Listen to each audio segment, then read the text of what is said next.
Hallelujah, good morning. एक और शानदार सुबह प्रभु के वचन को मनन करने के लिए प्रभु ने हमें दिया है। अगर आप किसी अन्य देश से हमसे जुड़ रहे हैं तो हो सकता है दोपहर या फिर शाम हो, समय चाहे जो हो, हम हर रोज सोशल मीडिया के जरिए जुड़कर प्रभु के वचन पर मनन कर पा रहे हैं। प्रभु का धन्यवाद।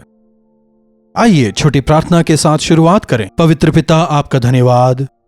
आपके वचनों द्वारा हम जीवित रह पाते हैं। आपके वचनों को भेजकर आप हमें चंगाई देते हैं, छुड़ाते हैं, चलाते हैं, अगुवाई देते हैं।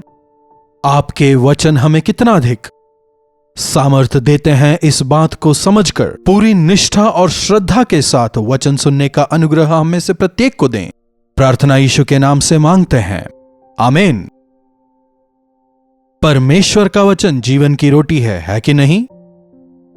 कितने लोग प्रभु के वचन की ओर लगातार ताकते रहते हैं।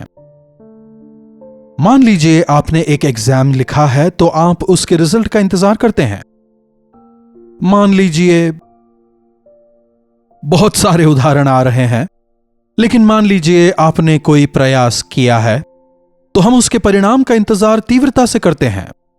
अगर हमने कोई इंटरव्यू दिया है तो काफी तीव्रता से, काफी आस लगाए परिणाम का इंतजार हम करते रहते हैं। अब कितने लोग परमेश्वर के सामने एक विनती रखने पर उनके जवाब का इंतजार करते हैं। हमने किसी विषय को लेकर प्रभु से प्रार्थना की और उसके बाद अपनी इच्छा करते रहे तो फिर किस प्रकार से प्रभु हमारी मदद कर पाएंगे? प्रार्थना करने के बाद, याचना करने के बाद अगर हम इंतजार करना सीख लें तो परमेश्वर बेहतरीन तरीके से चमत्कार दिखाएंगे, प्रार्थनाओं का उत्तर देंगे, अपने मार्गों में हमारी अगुवाई करेंगे। भजन संहिता 107 एक बेहतरीन भजन है। इस पूरे भजन पर अभी हम मनन नहीं कर सकते, लेकिन आप इसे जरूर बाद में पढ़िएगा। यह एक बहुत अच्छा भजन है। 6वीं आयत देखिए। तब उन्होंने संकट में यहोवा की दुहाई दी। उन्होंने संकट में यहोवा की दुहाई दी और यहोवा क्या कर रहे हैं? यहोवा ने उनको सकेती से छुड़ाया। जब वे संकट में थे उन्होंने यहोवा को पुकारा और परमेश्वर ने उन्हें उस संकट से बचाया। इस बात के जिक्र को आप इस भजन में बार बार पा सकते हैं। इसकी 13वीं आयत में देखिए, दोबारा से वही कहा गया है। तब संकट में उन्होंने यहोवा की दुहाई दी और यहोवा ने सकेती से उनका उद्धार किया। 19वीं आयत भी, तब वे संकट में यहोवा को पुकारते हैं और वे सकेती में उनका उद्धार करते हैं। जीवन में संकट क्लेश का आना सर्वसाधारण बात है। समस्याएं, परेशानियां, तकलीफें, संकट, क्लेश, पीड़ा, बीमारी, संसार में रहते इसका सामना करना सहज है। लेकिन जब हम समस्याओं से होकर गुजरते हैं, परेशानियों का जब हम सामना करते हैं, अकाल जैसी स्थिति जब होती है, तब हम क्या करते हैं? क्या हमारी समझ का सहारा लेते हैं? अपने विचार के अनुसार आगे बढ़ते हैं? बंधु मित्रों के सुझाव का सहारा लेते हैं? हताश, निराश होकर बैठे रह जाते हैं या फिर यहोवा को पुकारते हैं? परिस्थितियां चाहे जैसी हों, अनुकूल परिस्थिति हो या फिर प्रतिकूल परिस्थिति हो, हर स्थिति में प्रभु के सानिध्य में रहना, उनसे प्रार्थना करना काफी उत्तम बात है। साथ ही साथ संकट के समय में, परेशानी में हमारे आंसुओं को वे पहुंचेंगे। आपदा से बचाने वाले परमेश्वर निरंतर हमारे साथ हैं। हमेशा हम में यह विश्वास रहे। रास्तों में आते जाते समय कई बार हम दुर्घटनाओं को देखते हैं।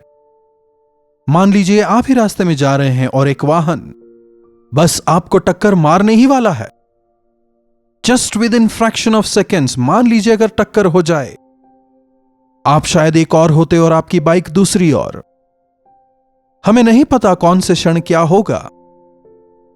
चलते चलते लोगों का पैर फिसल गया, वे गिर गए और मर गए। ऐसी कई सारी बातों को, समाचारों को हमने सुना है। लेकिन ऐसी परिस्थितियां, ऐसे विषम परिस्थितियां जब हमारे सामने आती हैं, हे मेरे प्रभु, जब आप उन्हें पुकारेंगे, उस आपदा से वे आपको बचाएंगे। बाल बाल बच गए। कई बार हम ऐसा कहते हैं ना, बाल की मोटाई कितनी होती है? मतलब आपदा या संकट आपके सामने था, लेकिन परमेश्वर ने उससे आपको बचा लिया। हमेशा याद रखें, जब हम यीशु मसीह के नाम पर विश्वास करते हैं, हमारी समस्याओं में, हमारी परेशानियों में, हमारी तकलीफों में, हमारे आपदाओं में, बीमारी के समयों में, प्रतिकूल परिस्थितियों में, हमारा पहला प्रयास नहीं होना चाहिए। कई बार हम हमारे तमाम हथकंडों को अपनाने के बाद जब हार जाते हैं, तब प्रभु के पास जाते हैं। प्रभु, मैंने सब कुछ करके देख लिया, मैं हर जगह गया, लेकिन मैं हार गया हूं। ऐसे कई लोगों को कहते सुना है। इसके विपरीत आपकी पहली सोच ही यह हो कि मुझे प्रभु को बताना है। अगर मैं इसे प्रभु के सामने रखूंगा, अगर मैं प्रभु से विनती करूंगा, वे बचाएंगे। अगर ऐसे विश्वास करके जब आप परेशानियों का सामना कर रहे होते हैं, प्रभु को पुकारना अगर सीख लें, चमत्कारिक तौर पर आपदा के समय वे आपको बचाएंगे। क्यों एक की बजाय 3 बार ऐसा लिखा है? विपरीत परिस्थितियां आज हैं, कल नहीं होंगी, ऐसा नहीं कह सकते। यह साल पूरा अच्छा निकला, अगला साल भी अच्छा निकलेगा, ऐसा भी नहीं कह सकते।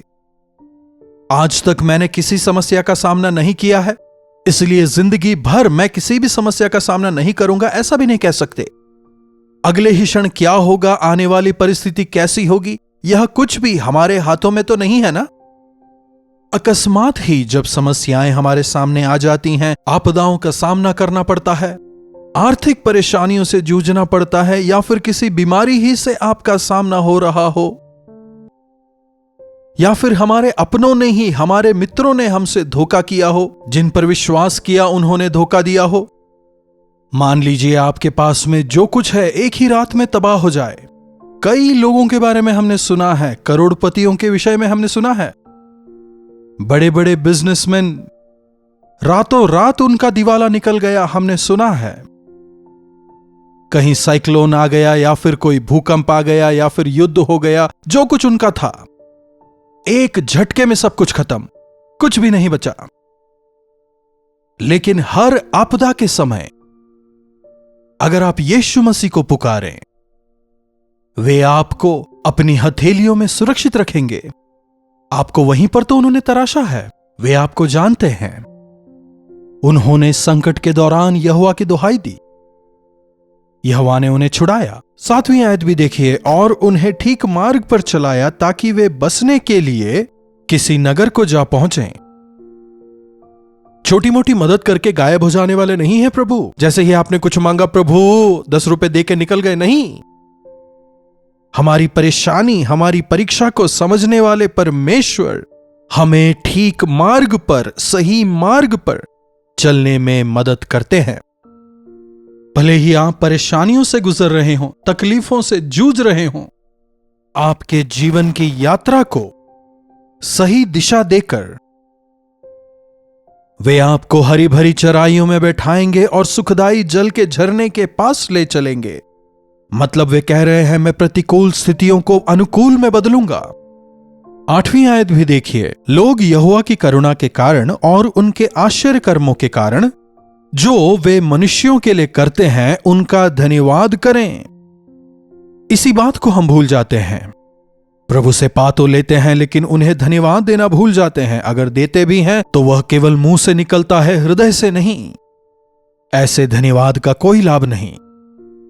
क्या परमेश्वर कभी किसी का ऋणी है? ऐसा सवाल अगर आपके मन में उठे, परमेश्वर कभी किसी के ऋणी नहीं है। हमने जितना मांगा उससे भी कहीं बढ़कर देने वाले हैं प्रभु। ये तो हम हैं जो कई एक चीजों को हासिल करने के बाद भी कुछ भी नहीं है ऐसा रहते हैं।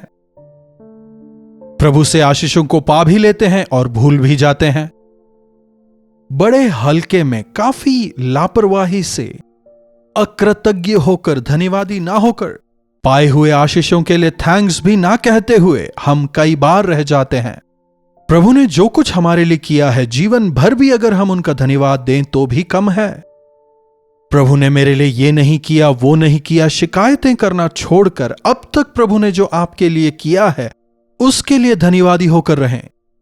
कितनी बार आपको लगा ये तो डेड एंड है, अब मैं और आगे नहीं बढ़ सकता हूं, अब मेरे पास और कोई मार्ग नहीं, जिंदगी भर मुझे इस समस्या से जूझना है, मेरी जिंदगी अब पूरी बर्बाद हो चुकी है, अब मैं इस गड्ढे से जिंदगी भर बाहर नहीं निकल पाऊंगा। पूरी तरह हार मानने के बाद जब आपने प्रभु को पुकारा था, किस प्रकार से परमेश्वर ने आपको उस निराशाजनक स्थिति से बाहर निकाला, कैसे प्रभु ने आपको उस गड्ढे से उभारा, आपके आंसुओं को पहुंचकर अब तक चलाया है, जरा सोच के देखिए। कठिन दिनों से बाहर आने के बाद, एक अच्छे जीवन की आदत लग जाने के बाद में अधिकतर हम कृतज्ञ होकर जीना भूल जाते हैं। यह भयावह है।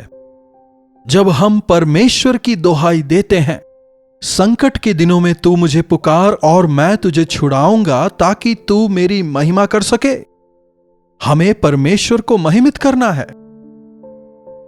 याद रखें, जब आपने परमेश्वर की दोहाई दी थी, मृत्यु जैसी स्थिति आपके सामने खड़ी थी, उस स्थिति को याद रखिएगा। हमेशा परमेश्वर के कृतज्ञ होकर जीवन बिताएंगे। देखिए 9वीं आयत में क्या लिखा है, क्योंकि वे अभिलाषी जीवन को संतुष्ट करते हैं। आप में बस एक इच्छा हो, उसे वे पूरा करेंगे। आपकी इच्छा क्या है? शारीरिक लालसाएं, सांसारिकता, सांसारिक चीजों की चाह, लौकिक अभिलाषाएं, या इसके विपरीत मैं यीशु मसीह की तरह जीना चाहता हूं, मैं उनकी इच्छा अनुसार जीना चाहता हूं, मैं चाहता हूं कि उनकी इच्छा मेरे जीवन में पूरी हो, मेरी इच्छा है कि मैं उनके नाम को महिमित करूं। अगर ऐसी इच्छाएं आप में है तो वे उसे पूरा करेंगे, क्योंकि वे अभिलाषी जीव को संतुष्ट करते और भूखों को तृप्त करते हैं। क्या लिखा है? और भूखों को वे उत्तम पदार्थों से तृप्त करते हैं। हमें खाने पीने की चीजों के लिए बहुत भूख लगती है ना? लेकिन परमेश्वर के वचन के लिए हमारे अंदर कितनी भूख है। धार्मिकता की अभिलाषा रखने वाले धन्य हैं, वे तृप्त किए जाएंगे। परमेश्वर के सानिध्य का, उनकी धार्मिकता का मैं अभिलाषी हूं। मेरा प्राण यहोवा के आंगनों की अभिलाषा करता है। मेरा तन मन दोनों जीविते परमेश्वर की आस लगाए हुए हैं। हमें देखिए, सुबह उठते ही ब्रेकफास्ट चाहिए, कॉफी चाहिए। कितने लोग उठते ही कहते हैं, प्रभु मुझे आपका वचन चाहिए, आज मुझे आपकी इच्छा जाननी है, आज मुझे आपकी शरण, आपकी अगुवाई चाहिए। क्या आप इस प्रकार की आशा रखते हैं? मेरे सामने जब परेशानियां, तकलीफें आएंगी, मेरे परमेश्वर उससे मुझे छुड़ाएंगे। क्या ऐसा विश्वास आपके अंदर आज है? क्योंकि वे अभिलाषी जीव को संतुष्ट करते हैं, भूखे को उत्तम पदार्थों से तृप्त करते हैं और अभिलाषी प्राण को संतुष्ट करते हैं। परमेश्वर के अभिलाषी, कैसे उन्हें महिमित करें, कैसे उनके लिए जीवन बिताएं, कैसे उनमें हम और बढ़ें, ऐसे अभिलाषा हम में हो। दाऊद में हमेशा एक ऐसी आशा थी। भेड़ बकरियों को चराते वक्त यरूशलेम की ऊंची पहाड़ियों को देखकर कहता है, प्रभु मैं इस ऊंची पहाड़ पर नहीं चढ़ सकता, आप मदद करें। यहोवा परमेश्वर ने उसकी मदद की। एक ऊंचे स्थान पर प्रभु ने उसे पहुंचाया। जो उन पर विश्वास करते हैं, जो उनसे प्रार्थना करते हैं, जो उन्हें खोजते हैं, वे उन्हें मिलते हैं। जो उनसे विनती करते हैं, वे उनसे उत्तर पाते हैं। आज अपने आप को जरा परख कर देखें, क्या आप में अभिलाषाएं हैं? परमेश्वर को, उनके नाम को महिमित करने की आशा, मैं प्रभु के लिए जीवन बिताऊंगा, ऐसी आशा। आज हमारे जीवनों में ऐसी आशा नहीं है, इसीलिए हम प्रभु के चमत्कार को नहीं देख पाते। आज हमारा आत्मिक जीवन शुष्क है। एक अभिलाषी जीवन का मतलब, आशा भरे जीवन का मतलब, प्रभु यीशु मसीह को हमें प्रदर्शित करना है, उनके समान हमें जीना है। मुझे पाप से दूर रहना है, ऐसी आशा। मुझे और अधिक मसीह समान बनना है, ऐसी आशा। इस संसार में उनके गवाह होकर जीने की आशा। कई बरसों से आप प्रभु के वचन को सुनते आए हैं। आपकी आशा क्या है? कष्ट के बीच, समस्याओं में, संकट के बीच क्या आपने यहोवा की दुहाई दी है? 19वां वचन हमने देखा, 20वां भी देखिए, 19 भी। तब वे संकट में यहोवा की दुहाई देते हैं और वे सकेती में उनका उद्धार करते हैं। 20वीं आयत भी, वे अपने वचन के द्वारा उनको चंगा करते और जिस गड्ढे में वे पड़े हैं उससे उन्हें निकालते हैं। हालेलुया।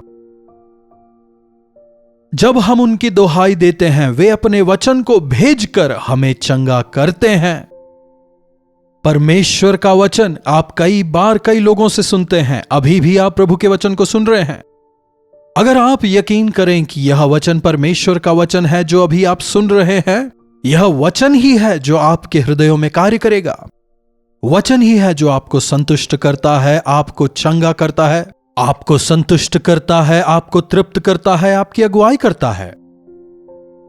प्रभु के वचन पर मनन करें, उस वचन के और अधिक अभिलाषी हों। प्रभु आपके दर्शन पाने की आशा, आपको सुनने की आशा, आपको महिमित करने की आशा मुझ में है। प्रभु, मेरी अभिलाषाओं को आप पूरा करें। अगर इस प्रकार की अभिलाषाएं हम में होंगी तो प्रभु उसे पूरा करेंगे और उनका नाम महिमित होगा। प्रार्थना। पवित्र पिता परमेश्वर, प्रभु, जो कोई इस वचन को अभी सुन रहे हैं, चाहे जो परेशानी में हो, हमने बहुत प्रार्थना की लेकिन अब तक कोई जवाब नहीं मिला। अगर आज वे निराश हैं, आप वचन को पूरा करने वाले प्रभु हैं। आपने हमसे वायदा किया है कि संकट में तुम मेरी दुहाई दो और मैं तुम्हें सुनूंगा और तुम्हें छुड़ाऊंगा। प्रभु, आप हमें छुड़ाएंगे और हमारी अगुवाई करेंगे। उतना ही नहीं, आप हमें छुड़ाकर बहुतायत से आशीषित करेंगे। आप हमारे जीवन की हर एक अभिलाषाओं को, हर एक इच्छाओं को पूरा करने वाले, वायदा निभाने वाले आप परमेश्वर हैं। इसे अनुभव करने का अनुग्रह हमें दें। आपकी दुहाई देते हुए, छुटकारा पाते हुए आगे बढ़ने का, आपके वचनों द्वारा छुटकारा पाते हुए, चंगाई पाते हुए, तृप्त होते हुए, शांति और समाधान के साथ में जीवन जीने का अनुग्रह हमें दें। प्रार्थना यीशु के नाम से मांगते हैं, आमीन। पिता परमेश्वर का प्रेम, प्रभु यीशु मसीह का अनुग्रह, पवित्र आत्मा की सहभागिता हम में से प्रत्येक के साथ सदा सर्वदा बनी रहे। आमीन। प्रभु की महिमा हो। आप अपने प्रार्थना विषयों को 9884907779 पर भेज सकते हैं। हम जरूर आप लोगों के लिए प्रार्थना करेंगे। प्रभु अवश्य चमत्कार करेंगे। डॉक्टर जयपॉल यूट्यूब चैनल को भी आप सब्सक्राइब कर सकते हैं। कल्वरी दर्शन, ये है प्रेम के दर्शन, यीशु प्रेम के दर्शन।